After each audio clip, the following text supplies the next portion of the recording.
Hi friends, నేను మీ పద్మని. మరి ఈవేళ బెల్లపు తాలికలు, పాల తాలికలు ఎలా చేసుకోవాలో మీకు చూపిస్తాను. మీరు చూడండి. మరి వచ్చేయండి పద్మ కిచెన్లోకి. ఇంకా ఆలస్యం ఎందుకు, ప్రాసెస్ చెప్తాను చూడండి ఫ్రెండ్స్. ఇవి బియ్యం కడిగి ఆరబెట్టుకుని ఆడించుకున్న బియ్యం. ఇవి పిండి చేసుకున్నాం. చక్క కప్పు పిండి, కప్పు బెల్లం. మరి వచ్చేయండి పద్మ కిచెన్లోకి. ఈ కప్పుతో పిండి తీసుకున్నాం కాబట్టి ఈ కప్పుతోటి కప్పున్నర వాటర్ పోసుకోవాలి.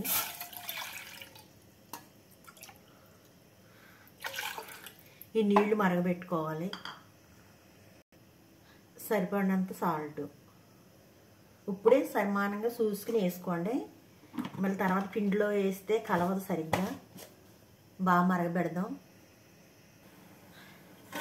మరిగిపోయి సిమ్లో పెట్టుకుందాం. కొంచెం కొంచెం పిండి వేసి తిప్పుకుందాం.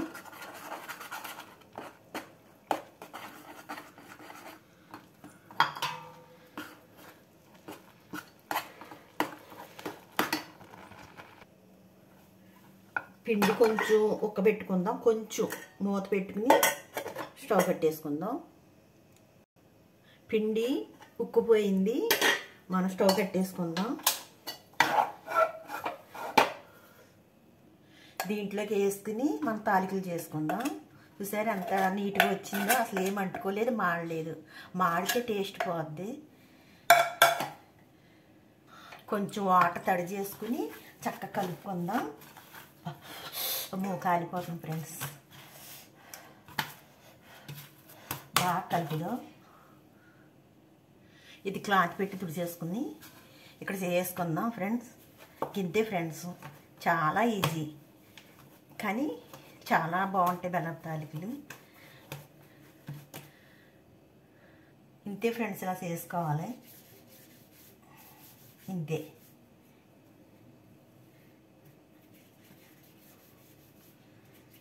అంతే. ఇవి చిన్న చిన్ని గుండ్రంగా చేసుకుందాం. ఇలా కూడా చేసుకోవాలి కొన్ని బాల్స్. మళ్ళీ చూసారా ఫ్రెండ్స్ ఎలా వచ్చినాయో. అలా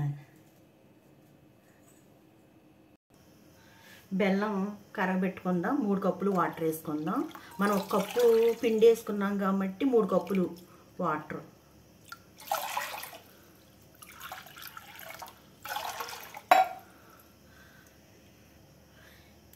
కప్పు బెల్లం.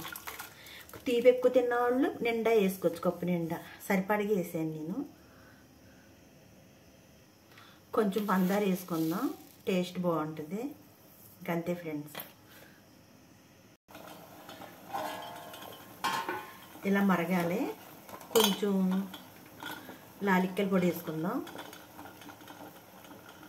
ఇప్పుడు కొంచెం కొంచెం అన్నీ ఒకసారి వేసుకోకూడదు, కొంచెం కొంచెం వేసుకోవాలి. వేసుకుని అది పొంగొచ్చాక మళ్ళీ కొంచెం వేసుకోవాలి. అది అలా పొంగొచ్చాక మళ్ళీ కొద్దిగా వేసుకోవాలి. అలాగా ఎన్నుంటే అలాగా 2 పొట్లు 3 పొట్ల కింద వేసుకోవాలి. అన్నీ ఒకసారి వేసుకుంటే ఇడిపోతాయి ఫ్రెండ్స్. ఇంకా నా 2 పొట్ల కింద వచ్చినాయి. ఒక గిన్నెడు పిండే కదా, అందుకని 2 సార్లు.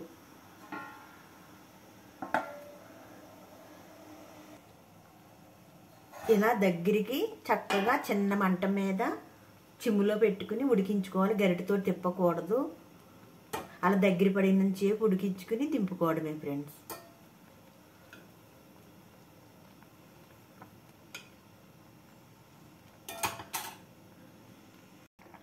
దగ్గర పడుతుంది ఫ్రెండ్స్, ఇంకా దగ్గర పడాలి. ఇలాగ జీడిపప్పు వేయించుకుందాం.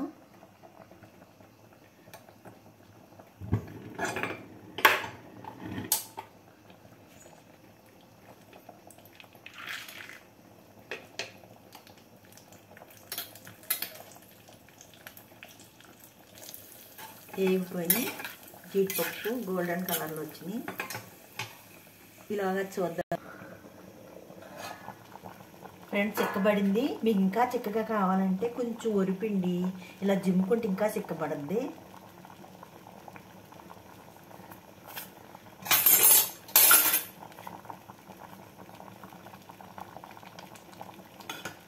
ఇంకా టేస్ట్ బాగుంటుంది. చిక్కగా ఉంటుంది. ఎక్కువ గరిటతో కలపకూడదు, అడిగట్టకూడదు.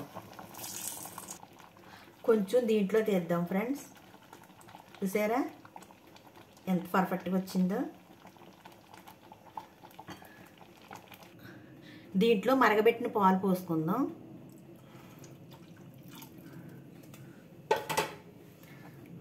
ఇంతే ఫ్రెండ్స్. ఇవి పాల తాలికలు. ఈ మరగబెట్టిన పాలు, ఈ పాల తాలికలు. ఇవి బెల్లం తాలికలు. ఇంతే, ఇలాగే. ఇవి బెల్లం తాలికలు, ఇవి పాల తాలికలు. అంతే ఫ్రెండ్స్. అడ్వాన్స్గా వినాయక చవితి శుభాకాంక్షలు ఫ్రెండ్స్. ఇలా ఏవి ఉన్నాయి లేకపోయినా కుడుములు, రేపు కుడుములు చేసి చూపిస్తా. ఏమున్నా లేకపోయినా ఇలా బెల్లపు తాలికలు, ఇలాగా పాల తాలికలు, ఈ రెండిట్లు ఏదో ఒకటి చేసుకుని దేవుడి కాడ పెట్టుకోవాలి. ఇంతే ఫ్రెండ్స్. బెల్లపు తాలికలు వినాయక చవితికి స్పెషల్ అన్నమాట. ఖచ్చితంగా వినాయక చవితికి పెట్టాలి ఇవి బెల్లపు తాలికలు, కుడుములు. రేపు కుడుములు చేసి చూపిస్తాను. ఉంటాను, బాయ్. మీ పద్మని.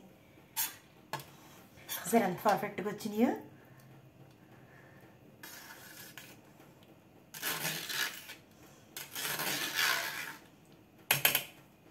పాల తాలికలు. ఉంటాను. నచ్చితే చిన్న కామెంట్ పెట్టండి, ఒక లైక్ వేసుకోండి, సబ్స్క్రైబ్ చేసుకోండి ప్లీజ్. మీ పద్మని.